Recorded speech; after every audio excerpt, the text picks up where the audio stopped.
Palavra da Verdade, com Hernandes Dias Lopes. Irmãos queridos, nós vamos abrir a Palavra de Deus no livro de Gênesis, no capítulo 4, e faremos a leitura até o verso 16.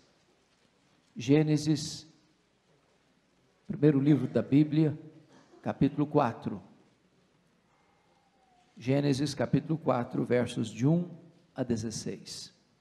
Lido o texto, não feche sua Bíblia, eu preciso que você acompanhe comigo a exposição. Coabitou o homem com Eva, sua mulher. Esta concebeu e deu à luz a Caim. Então disse: adquiri um varão com o auxílio do Senhor. Depois deu à luz a Abel, seu irmão. Abel foi pastor de ovelhas e Caim, lavrador. Aconteceu que no fim de uns tempos trouxe Caim do fruto da terra uma oferta ao Senhor. Abel, por sua vez, trouxe das primícias do seu rebanho e da gordura deste. Agradou-se o Senhor de Abel e de sua oferta, ao passo que de Caim e de sua oferta não se agradou. Irou-se, pois, sobremaneira Caim e descaiu-lhe o semblante. Então lhe disse o Senhor: por que andas irado? E por que descaiu o teu semblante? Se procederes bem, não é certo que serás aceito? Se todavia procederes mal, eis que o pecado jaz à porta. O seu desejo será contra ti, mas a ti cumpre dominá-lo. Disse Caim a Abel, seu irmão: vamos ao campo. Estando eles no campo, sucedeu que se levantou Caim contra Abel, seu irmão, e o matou. Disse o Senhor a Caim: onde está Abel, teu irmão? Respondeu: não sei, acaso sou eu tutor de meu irmão? E disse Deus: que fizeste? A voz do sangue de teu irmão clama da terra a mim. Eis agora, pois, maldito por sobre a terra, cuja boca se abriu para receber de tuas mãos o sangue de teu irmão. Quando lavrares o solo, não te dará ele a sua força. Serás fugitivo e errante pela terra. Então disse Caim ao Senhor: é tamanho o meu castigo que já não posso suportá-lo. Eis que hoje me lanças da tua face, ou da face da terra, e da tua presença hei de esconder-me. Serei fugitivo e errante pela terra. Quem comigo se encontrar me matará. O Senhor, porém, lhe disse: assim qualquer que matar a Caim será vingado 7 vezes. E pôs o Senhor um sinal em Caim, para que o não ferisse de morte quem quer que o encontrasse. Retirou-se Caim da presença do Senhor, e habitou na terra de Nod, ao oriente do Éden. Eu quero meditar com vocês nesta noite sobre o tema sentimentos perigosos. Sentimentos perigosos. Neste capítulo 4 de Gênesis, nós temos o mundo e a igreja dentro da família de Adão e Eva. O mundo e a igreja estão aqui, dentro desta família, representados por Caim e Abel. Caim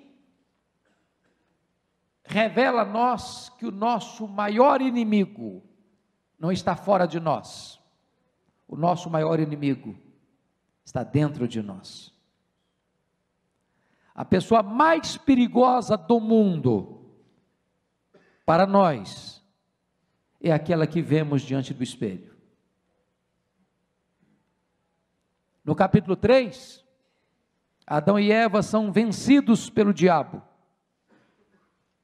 No capítulo 4, Caim é vencido por si mesmo, pela carne. No capítulo 3, Eva é seduzida a pecar. No capítulo 4, Caim não aceitou ser dissuadido do seu pecado, nem mesmo sendo exortado pelo próprio Deus. Caim não aceitou sequer confessar o seu pecado. Caim também não aceitou, nem admitiu o seu castigo. Por isso eu gostaria de, à luz desse texto, extrair algumas lições para o nosso ensino nesta noite. E a primeira lição que eu quero destacar é que os sentimentos perigosos transpiram dentro da própria família. E o primeiro ponto dentro deste que quero ressaltar é que a família de Adão e Eva é uma prova irrefutável da malignidade do pecado. Se não, vejamos. Hoje é muito comum a gente tentar trazer determinadas desculpas para o ser humano, dizendo que o meio é que corrompe, é que o homem é produto do meio. Embora isso seja parte da verdade, não é toda a verdade. Mas vejamos uma coisa. Caim vive num lar, e nesse lar, vocês notem que ele não tem parentes, ele não tem amigos, ele não tem um meio corrompido, ele não tem uma sociedade devassa, a mídia não o corrompe, a sociedade não o corrompe, o meio não o corrompe. Toda malignidade que afeta Caim não vem de fora, vem de dentro. Ele não sofre influência externa. O meio, como dizia John Locke, não é quem o contaminou. Ele não era uma tábua rasa, ele não era uma folha em branco. Todo o potencial do mal que o destruiu não veio de fora, veio de dentro do seu coração. Ele era um ser potencialmente carregado do pecado que destruiu a sua vida. Nós poderíamos dizer que a verdadeira depravação total já estava lá, na sua própria vida. A segunda coisa que eu chamo a sua atenção, dentro desse primeiro ponto, é que a família de Adão e Eva prova que nem todos sabem lidar com os seus sentimentos. Nem todos. Vejam vocês que Caim e Abel são filhos dos mesmos pais. Eles sugaram o mesmo leite materno. Eles receberam as mesmas instruções. Eles foram criados dentro do mesmo padrão de ensino religioso, de culto a Deus, de temor a Deus. Ouviram os mesmos ensinamentos, cresceram no mesmo lar, no mesmo ambiente, ouvindo as mesmas histórias. Mas diz 1 de João, capítulo 3, versículo 12, que Caim era do maligno. E João nos diz que nós não devemos amar como Caim amou, porque ele era do maligno, porque ele demonstra amor aparente quando ele diz para o seu irmão: vamos ao campo. Nós somos amigos, nós somos irmãos, nós estamos juntos. Mas embora houvesse doçura na sua voz, havia dureza no seu coração. Havia um abismo entre o que ele falava e o que ele sentia, entre o que ele propunha e o que ele de fato realizava. Caim era um hipócrita e Abel era um servo de Deus. Enquanto Abel amava a Deus e queria honrar a Deus e adorar a Deus do jeito que Deus estabelecia, Caim amava a si mesmo, queria projeção para si mesmo, buscava apenas satisfazer os seus caprichos. E então você começa a perceber um fato curioso: nesse lar os filhos crescem diferentes, têm vocações diferentes, têm corações diferentes, têm religiões diferentes. A religião de Abel é verdadeira, a religião de Caim é falsa. Tanto é falsa, que quando Judas escreve a sua carta, que tem um único capítulo, lá no versículo 11, falando dos falsos profetas, diz que os falsos profetas seguiram o caminho de Caim, é o caminho da falsa religião, é o caminho das obras, é o caminho da exaltação do homem, é o caminho antropocêntrico, é o caminho em que a vontade do homem prevalece e não a de Deus. Mas notem uma coisa interessante em terceiro lugar. A família de Adão e Eva prova que as batalhas sentimentais mais intensas são travadas dentro de casa e dentro da igreja. Quando Caim nasceu, o nome dele significou possessão. Quando Abel nasceu, o nome dele é sopro, vaidade, passageiro. Ou seja, não adianta dar nomes bonitos nos filhos. Nome bonito não salva ninguém. Se salvasse, Absalão, pai da paz, seria assim um monumento de virtude. E ele foi um conspirador.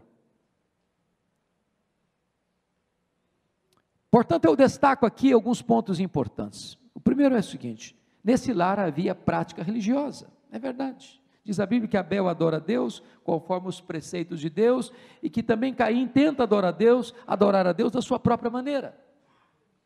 O que faltava naquele lar não era a expressão religiosa. Segundo, neste lar havia mais disputa do que comunhão, porque a Bíblia diz que Caim está mais infeliz com o sucesso espiritual de seu irmão, do que desejoso de aceitar e acertar a sua vida com Deus. Notem isso, irmãos. O que aborrece Caim não é o fato de Deus exortá-lo. O que aborrece Caim é o fato de Deus aceitar o seu irmão. Esse é um sentimento terrível. É quando eu me aborreço mais com a vitória do outro do que com a possibilidade de eu acertar. É quando a vitória do outro me entristece mais do que eu poder imitá-lo e também acertar na vida. É quando eu sou o centro do universo e não posso admitir que ninguém faça sombra na minha vida. Há hoje, meus irmãos, muitas famílias em pé de guerra, há muitas crises hoje estabelecidas nos relacionamentos, ainda hoje há muitos irmãos contra irmãos, pais contra filhos, marido contra esposa. Mas notem vocês que nesse lar havia gente mal-humorada. E veja comigo, por favor, o que acontece no verso 5, ao passo que de Caim e de sua oferta não se agradou, irou-se, pois, sobremaneira Caim. E se você percebe, a ira de Caim, segundo os estudiosos, ela é endereçada a Deus. Ele está irado com Deus. Porque Deus não apenas o rejeita, mas rejeita a sua oferta, e Deus faz mais, Deus aceita Abel e aceita a sua oferta. Ele não pode admitir o seu erro, ele não aceita a correção de rota, ele não tem disposição de aprender, ele não tem coração quebrantado, ele está cheio de ira, de uma ira acesa, que como um fogo devora e o destrói. Se você perceber, o semblante dele descai, ou seja, ele perdeu a graça, perdeu o sentido da vida, perdeu a alegria, perdeu o entusiasmo para viver. Mas se você perceber mais, nesse lar havia inveja avassaladora. E sabe, queridos irmãos, a inveja é algo terrível, terrível, porque é diferente do ciúme. Uma pessoa, quando ela está em ciúme, ela quer ser igual a outra, ou ela quer o que é da outra, mas a inveja, ela não se sente feliz com o que a outra tem, ela está infeliz porque a outra tem, Ela não quer o que é da outra, ela quer que a outra não tenha.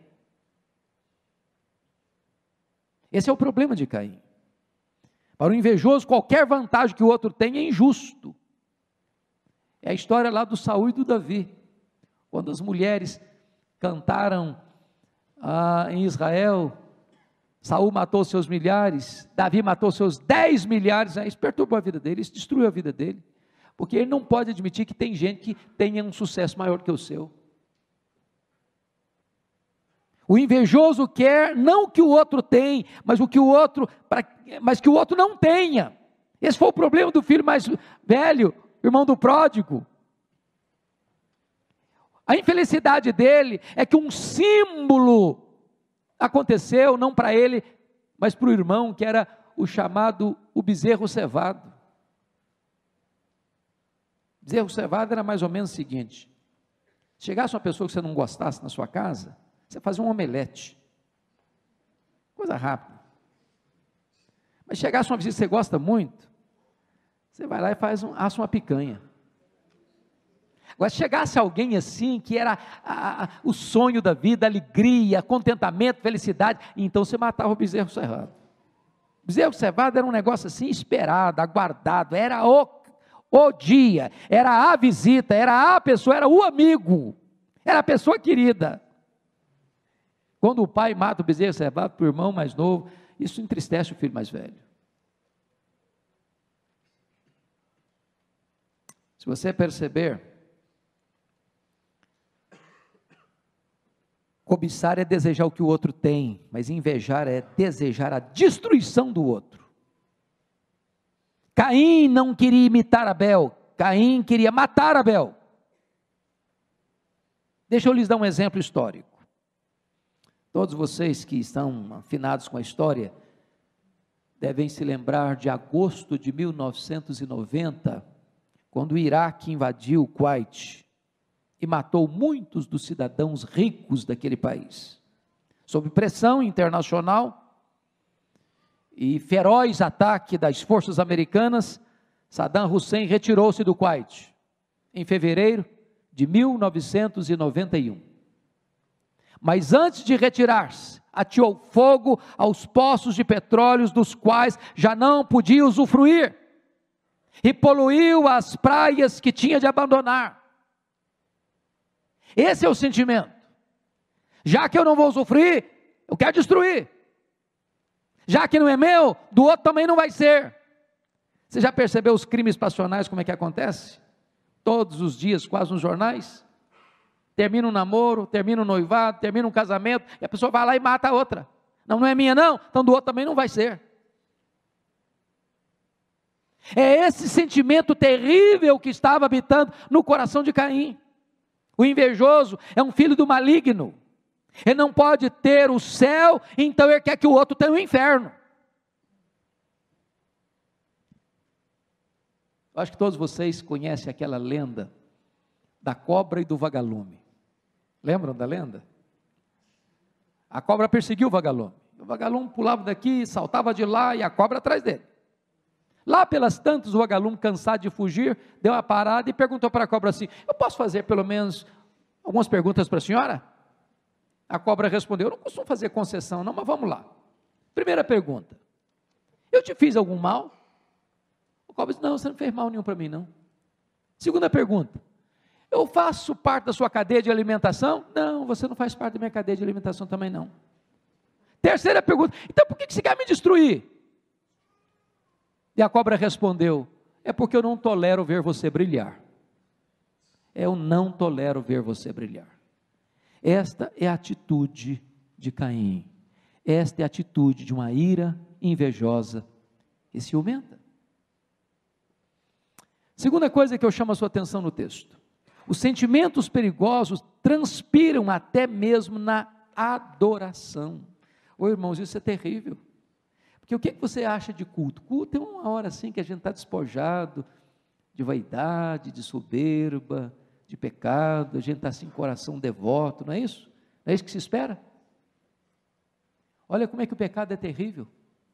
Olha como é que o nosso coração é enganoso. Olha como é que o pecado é maligno. o pecado transpira até no momento de culto e adoração.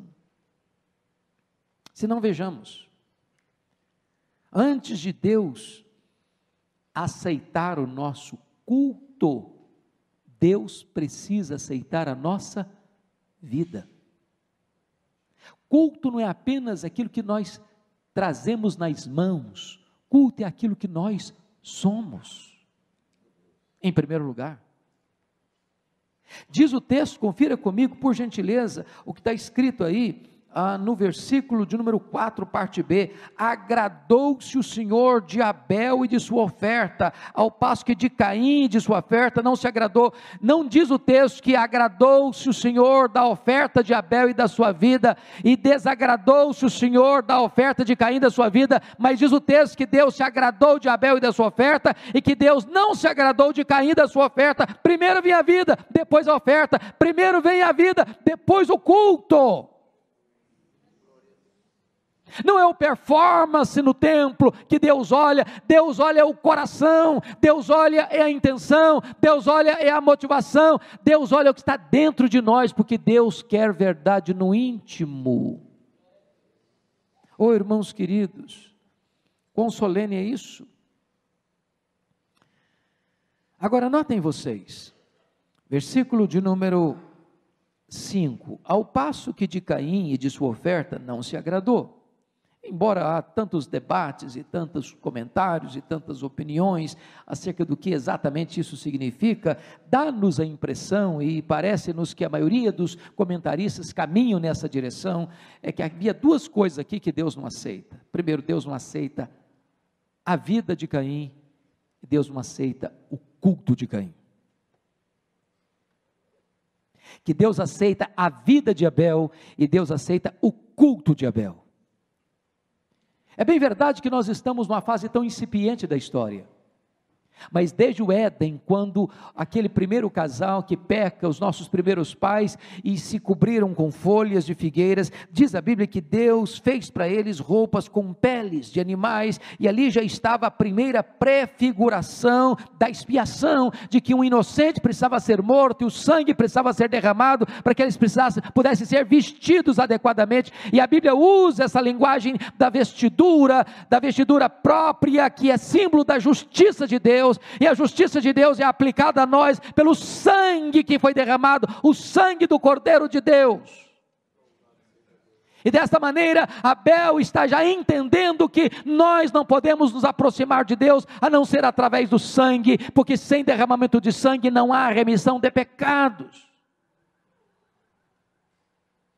Mas Caim traz um culto com o fruto da terra, com o fruto do seu trabalho, com o fruto do seu labor, como esforço da sua obra, como um culto centrado no que ele pode produzir com o seu próprio esforço.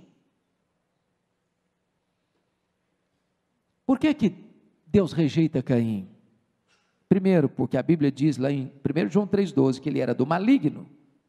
Segundo, Gênesis 4,5 diz que porque ele estava mal-humorado, ele estava cheio de ira, ele era um homem cheio de inveja. E no versículo 7, Deus vai além e diz o seguinte: se procederes bem, não é certo que serás aceito, se todavia procederes mal, eis que o pecado jaz à porta. Então preste atenção nisso, irmãos. A teologia é mãe da ética. Se eu estou crendo em algo errado, eu vou ter uma vida errada. Se a minha doutrina está errada, a minha conduta vai estar errada. Se a minha teologia está errada, a minha ética vai estar errada. Se o meu credo está errado, também a minha conduta vai estar errada. Logo, Caim tem um procedimento errado, uma vida errada. Procederes bem, se procederes bem, isso implica que ele estava procedendo de forma errada, a vida dele estava errada. E aqui está um ponto tão importante, irmãos: Deus não está procurando adoração, Deus está procurando adoradores, que o adorem em espírito e em verdade. Deus não quer religiosidade, porque cria nova religião todo dia no Brasil e no mundo. O mundo está cheio de religião, O mundo está cheio de rituais, o mundo está cheio de altares, o mundo está igual a Atenas, tem muitos deuses com muitos altares. Mas Deus está procurando um coração que tenha sede dele, que quer conhecê-lo, que quer amá-lo, que quer servi-lo, que quer glorificá-lo. Prestem bem atenção, amados. A Bíblia diz lá em Hebreus, capítulo 11, versículo 4, eu queria que você rapidinho pudesse dar uma pulada comigo lá e depois voltar para Gênesis 4. Lá em Gênesis, lá em Hebreus, capítulo 11, versículo 4, está dito assim: pela fé, Abel ofereceu a Deus mais excelente sacrifício do que Caim. Aí você percebe que este homem oferece um sacrifício mais excelente, porque ele oferece exatamente o sacrifício que Deus exigiu. E o sacrifício mais excelente vem acompanhado de uma vida também mais excelente. Então o culto que Deus quer tem duas características: ele precisa ser sincero, ele precisa ser bíblico. Foi isso que Jesus disse para a mulher samaritana. Nós temos que adorar a Deus de que maneira? Em espírito e em verdade. E note que a palavra espírito aí não está em letra maiúscula, está em letra minúscula. Espírito aí significa de todo o coração, com sinceridade, com profundidade, com a motivação certa. Mas ele tem que ser o quê? Em verdade, tem que estar amparado pela Escritura. Eu não posso inventar um modo de adorar a Deus, eu não posso criar novidades para adorar a Deus, eu não posso criar mecanismos novos para atrair as pessoas para adorar a Deus, eu não posso inventar fórmulas novas para adorar a Deus. Deus está querendo ser adorado de acordo com aquilo que Ele prescreveu na sua palavra. Qualquer culto que não é bíblico é anátema. Por isso Deus rejeita Caim, e Deus rejeita o culto de Caim.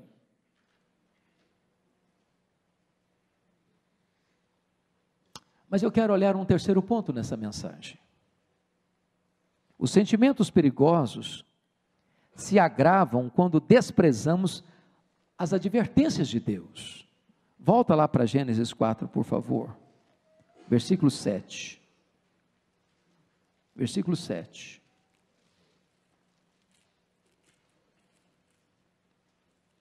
Você pode ler o versículo 7 comigo? Vamos juntos? 6 e 7, por favor.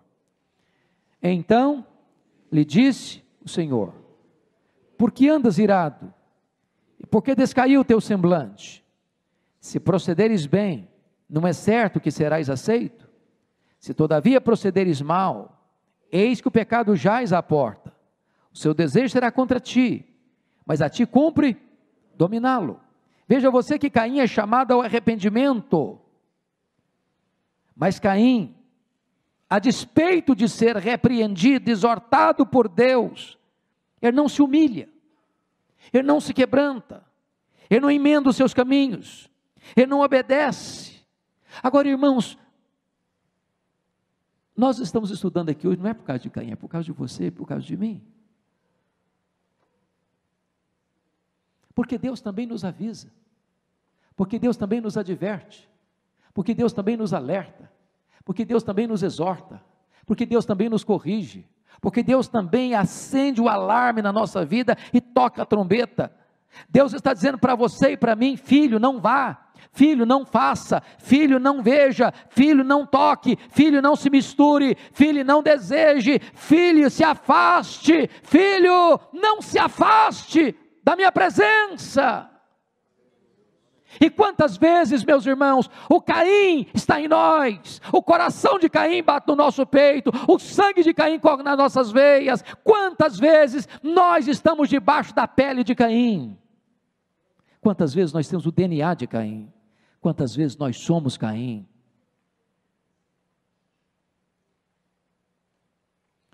Notem vocês, se procederes direito, não é certo que serás aceito. Olha que coisa maravilhosa. Se Deus corrige, é porque Ele ama. Meu filho, não vá por esse caminho. Se você fugir desse caminho, meu filho, se você voltar para mim, se você me obedecer, se você me honrar, se você fizer o que é certo, meu filho, eu vou te aceitar, meu filho, eu vou te receber, meu filho, eu vou receber o seu culto, meu filho, eu vou ter deleite em você, eu vou ter prazer em você. Deus está dando uma porta, abrindo uma porta, Deus está mostrando o caminho, Deus está mostrando a direção. E quantas vezes, a despeito da correção e da exortação, nós preferimos, em vez de fugir do pecado, consumar o pecado.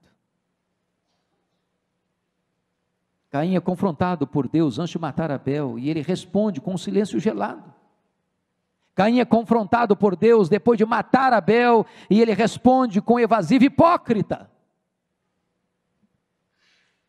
Veja mais, Caim, em vez de se voltar para Deus, fugiu de Deus, e usou máscaras para consumar o seu pecado. Se não, vejamos, primeiro a máscara da mentira, a máscara da traição e da hipocrisia, no versículo 8, você pode ler o 8 comigo? Vamos juntos? Disse Caim a Abel, seu irmão, vamos ao campo. Estando eles no campo, sucedeu que se levantou Caim contra Abel, seu irmão, e o matou. Vamos ao campo. O que tem por trás dessas palavras, vamos ao campo?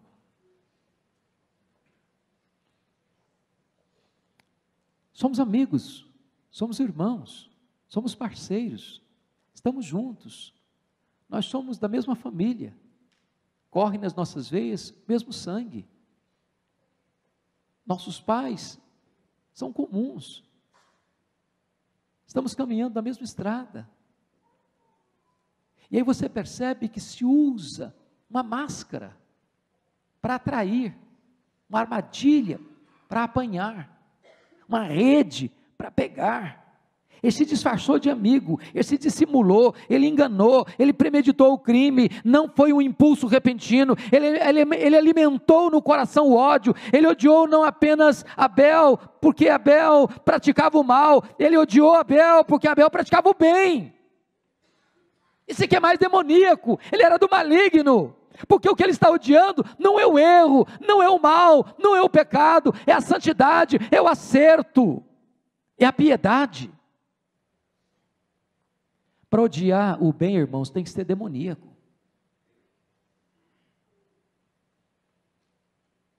A luz de Abel cegou Caim. O exemplo de Abel gestou a morte no coração de Caim. Mas notem mais, queridos irmãos, a máscara da violência. Caim matou Abel sem lhe dar chance de defesa. Foi um ódio consumado, premeditado, executado. Mas foi mais do que isso, a máscara da crueldade. Ele se levantou contra seu irmão, contra o seu próprio sangue, contra a sua própria família. Na verdade, ele se levantou contra si mesmo. Mas mais do que isso, foi a máscara da dissimulação, porque ele acaba de matar seu irmão e tenta se esconder. E quando Deus o confronta, Caim, onde está teu irmão? Não sei. Porventura eu sou guardador do meu irmão? O sangue do teu irmão clama desde a terra aos céus. Pior do que pecar é não admitir que pecou. Pior do que pecar é tentar esconder o pecado. Pior do que pecar é não reconhecê-lo, não se arrepender, não abandonar o erro, é permanecer no pecado. Esse foi o caminho de Caim.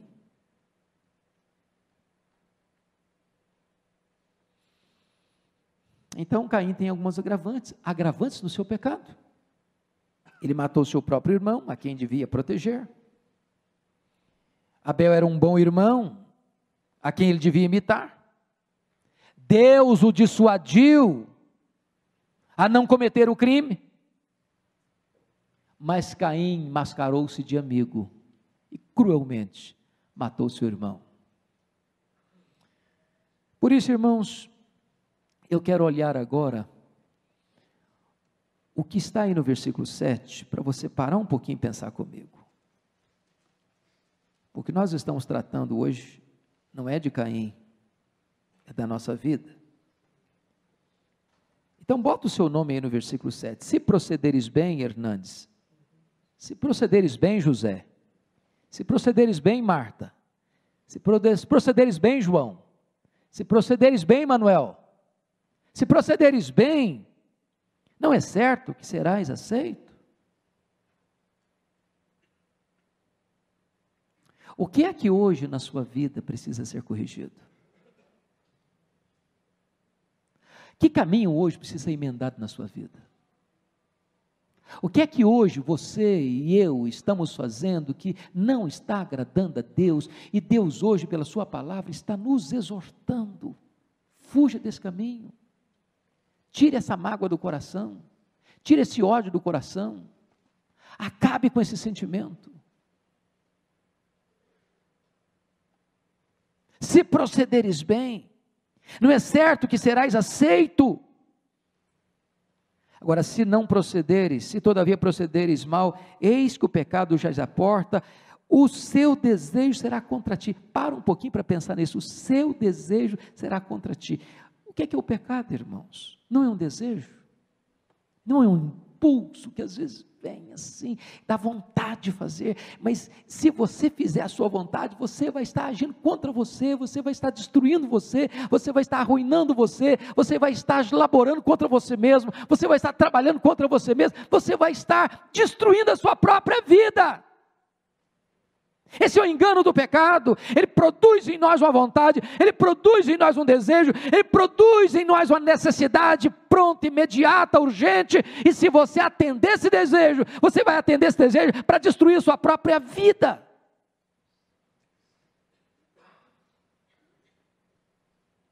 Eu quero concluir. O último ponto dessa mensagem é que os sentimentos perigosos não ficam encobertos e eles podem passar para futuras gerações. Veja comigo, por favor.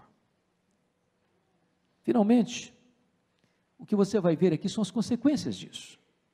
Primeiro, não há pecado que não fique encoberto aos olhos de Deus. Você pode ler os versos 9 e 10 comigo? Vamos juntos? Disse, todos juntos, por favor. Disse o Senhor a Caim: onde está Abel, teu irmão? Ele respondeu: não sei. Acaso sou eu o tutor do meu irmão? E disse Deus: que fizeste? A voz, o sangue de teu irmão clama da terra a mim. Agora preste atenção, irmãos. Deus faz essa pergunta de forma retórica: onde está Abel, teu irmão? Será que Deus não sabia? Claro que sim. Deus não faz essa pergunta para Caim porque precisava de uma informação. Deus faz essa pergunta para Caim para despertar a consciência de Caim. Porque o pecado é tão maligno, que às vezes, mesmo depois que nós o cometemos, ainda nós não temos consciência de quão maligno ele é, e nós não temos consciência da necessidade do arrependimento. Que fizeste? E a pergunta é para você hoje: o que é que você tem feito? O que é que eu tenho feito? O que é que nós temos feito? Porque aquilo que nós fazemos e ninguém viu, Deus viu. Aquilo que nós fechamos a porta do quarto para ninguém ver, Deus estava lá. Aquilo que o pai e a mãe não sabem, Deus sabe. Aquilo que a esposa e o marido não sabem, Deus sabe.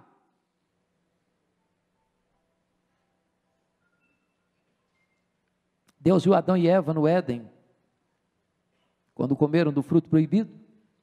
Deus viu Caim matando Abel, Deus viu Acã roubando, Deus viu Ananias e Safira mentindo, Deus vê você e eu. Segunda coisa, a maldição do pecado é um terrível peso sobre o transgressor. Você pode olhar o versículo 13 comigo, por favor, vamos juntos?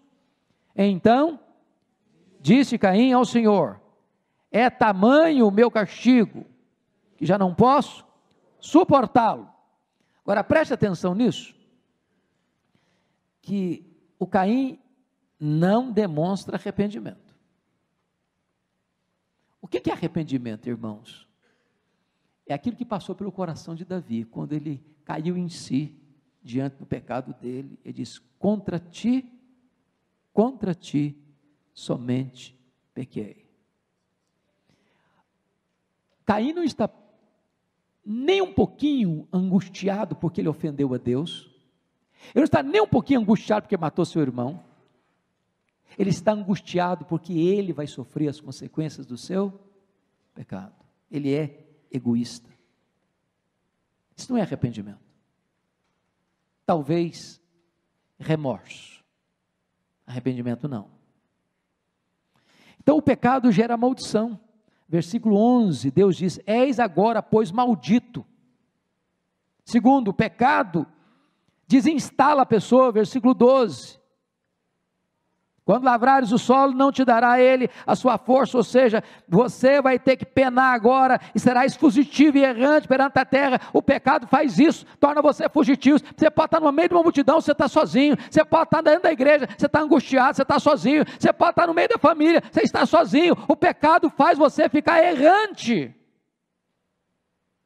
Terceiro, o pecado oprime, esmaga e escraviza.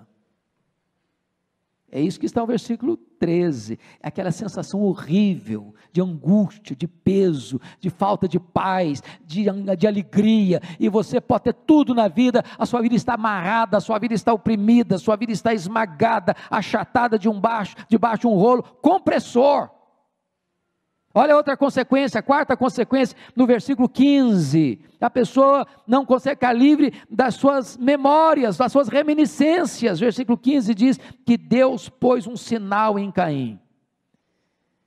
Eu acho que toda hora, eu não sei que sinal era esse, se era uma marca no corpo, se era não sei, a Bíblia não diz, então não vamos cogitar, mas o certo é que tinha uma marca visível, e uma marca que outras pessoas podiam ver.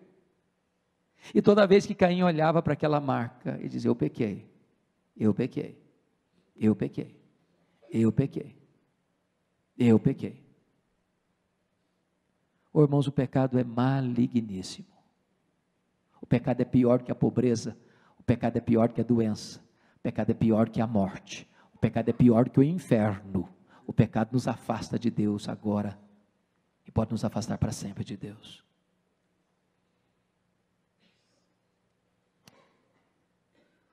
Olha a consequência, versículo 16, ele não consegue ter intimidade com Deus. Retirou-se Caim da presença do Senhor e habitou na terra de Nod, ao oriente do Éden. Retirou-se Caim de quê? Da presença de Deus. O pecado faz separação entre nós e o nosso Deus. Mas sabe por que isso acontece, meu irmão? Porque faltou o quê? Arrependimento. É por isso que para você e para mim essa palavra é de esperança.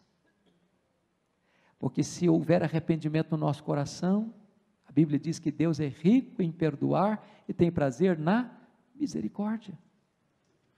Por mais grave que seja o nosso pecado, por mais terrível que tenha sido o seu pecado, se hoje você reconhecer esse pecado, tem graça para você, tem perdão para você, tem restauração para você. A Bíblia diz que aquele que encobre as suas transgressões jamais prosperará, mas aquele que as confessa e deixa alcançará misericórdia. A Bíblia diz que se nós confessarmos os nossos pecados, Deus é fiel e justo para nos purificar os pecados e nos purificar de toda a injustiça. A Bíblia diz que o sangue de Jesus, seu Filho, nos purifica de todo o pecado. Então, para o pecado tem solução. O que não tem solução é para a falta de arrependimento.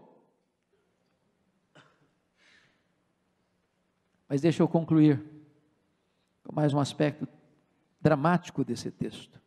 A semente do pecado que você planta hoje, se não houver arrependimento, tornar-se-á amanhã uma lavoura maldita. Olha o que está escrito no verso 23. Se você ler dos versos 17 a 26, você vai ver a genealogia de Caim, a descendência de Caim. E um dos descendentes de Caim, lá no versículo 18, é Lameque. No verso 23, quem é Lameque? Diz o texto, versículo 23, disse Lameque às suas esposas, Ada e Zilá, ouvi-me, vós mulheres de Lameque, escutai o que passo a dizer-vos, matei um homem porque ele me feriu, e um rapaz porque me pisou. Como é que é a descendência de Caim?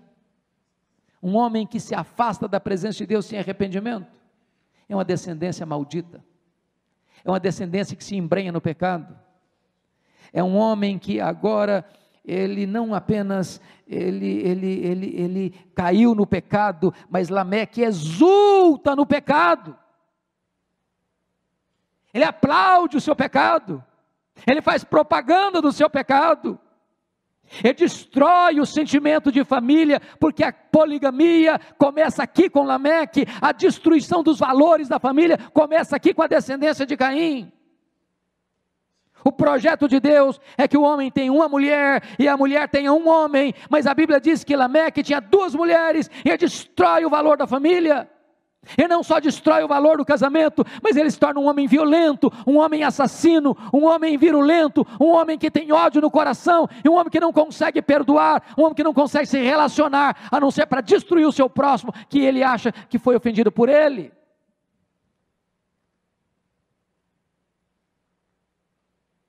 Sabe o que a Bíblia vai dizer?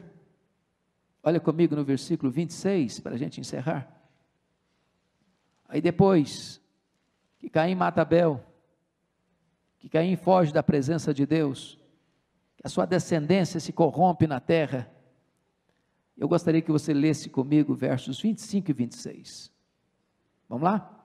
Tornou Adão a coabitar com sua mulher, ela deu à luz um filho, a quem pôs o nome de Sete, porque disse ela, Deus me concedeu outro descendente, em lugar de Abel, que Caim matou.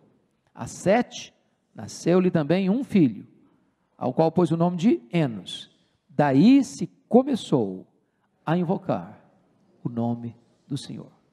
Aí é o quê? Continuou? Não, aí começou. Começou. Sabe o que significa isso? Que Caim não andou com Deus. Caim saiu da presença de Deus. A descendência de Caim saiu da presença de Deus, não conheceu a Deus, se desviou de Deus, uma geração maldita, que só quando nasceu Sete, se começou a invocar o nome do Senhor.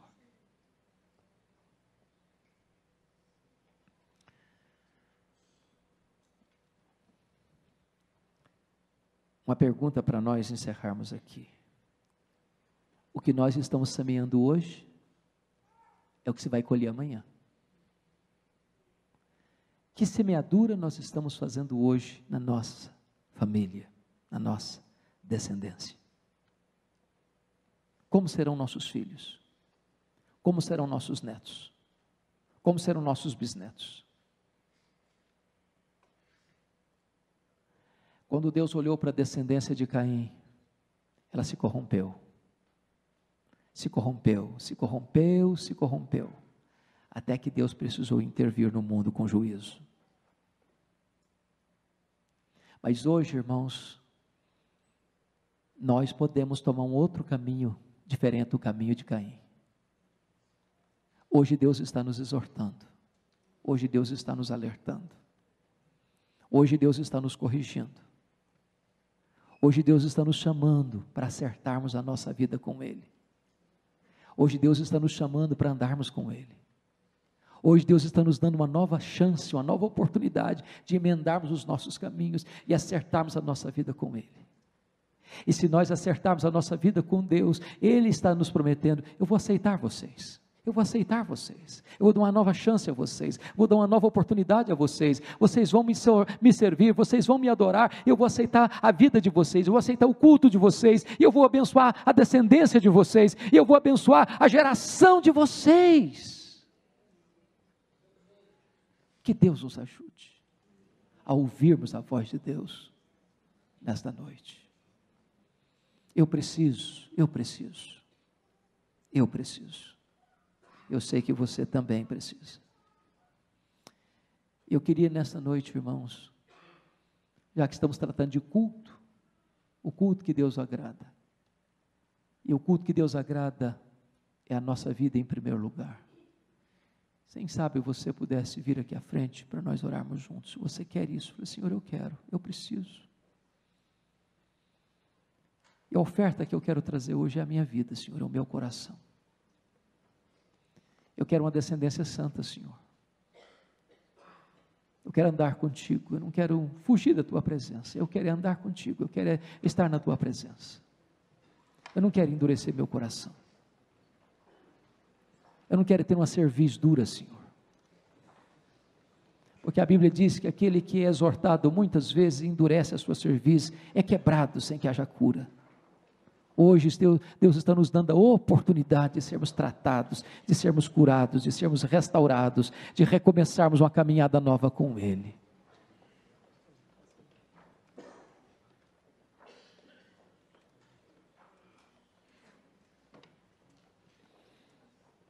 Bendito seja o Senhor.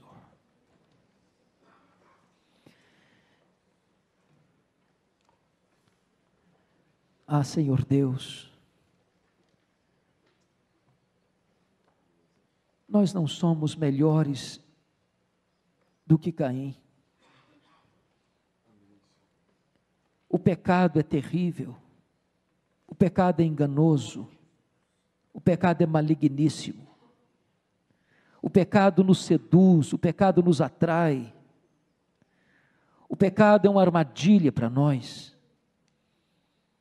e nós estamos aqui, Deus, para te pedir misericórdia, porque não queremos nos apresentar a Ti, carregando, Senhor, no nosso coração, este elemento destruidor da nossa alma. Nós estamos aqui, Deus, quebrantados sob a luz da Tua face, pedindo-te, tem compaixão de nós. Não permita que justifiquemos o nosso pecado, que nos desviemos da Tua presença por causa do nosso pecado, mas para que abandonemos o pecado para estarmos na Tua presença. É da Tua presença, Senhor, que nós necessitamos.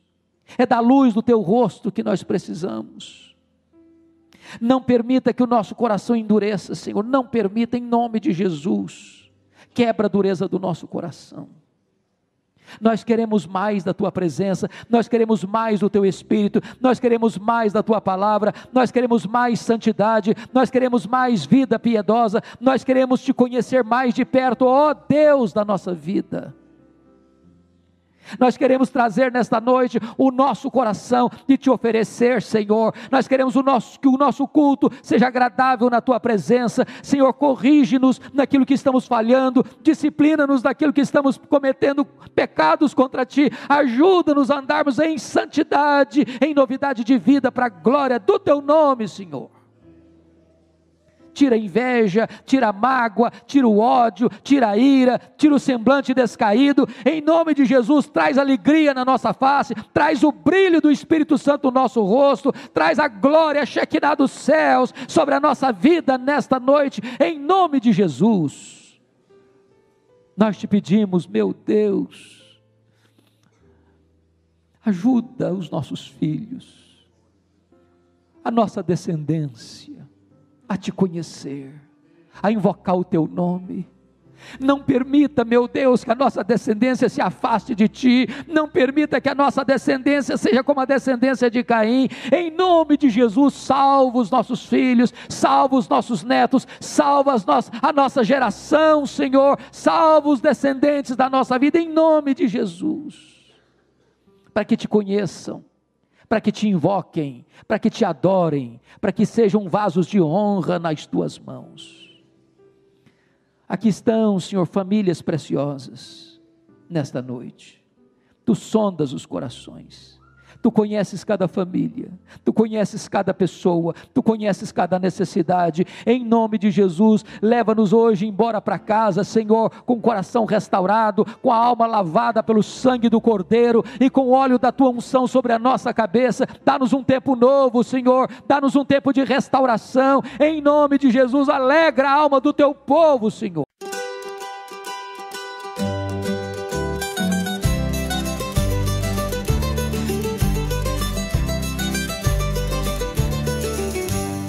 Cos'è questo amore che sento? È così strano che non ci credo. Cammino avanti e indietro, dal nulla sei entrata nel petto mio.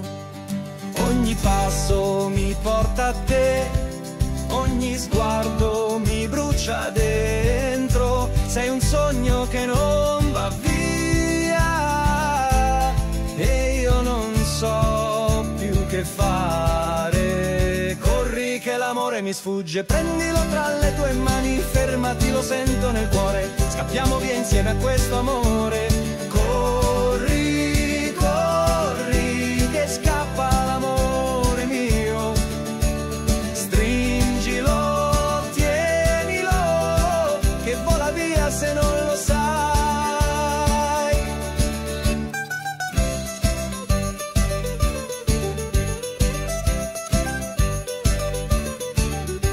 Cos'è questo fuoco che brucia?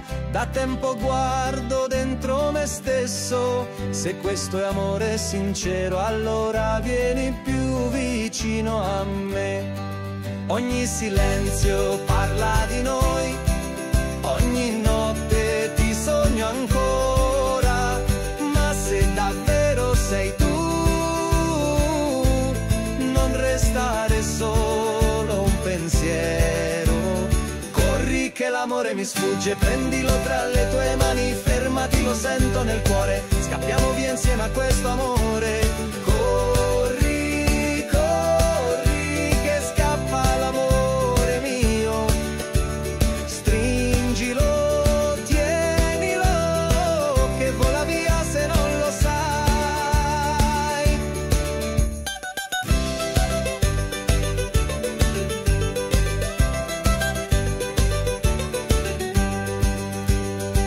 E se domani non ci vediamo, porta con te quello che siamo nel mio cuore. Hai già un posto, non lasciarlo mai più vuoto. Corri che l'amore mi sfugge, prendilo tra le tue mani, fermati, lo sento nel cuore. Scappiamo via insieme a questo amore. Corri amore, che il tempo ci guarda. Fermati adesso o l'amore ci scappa.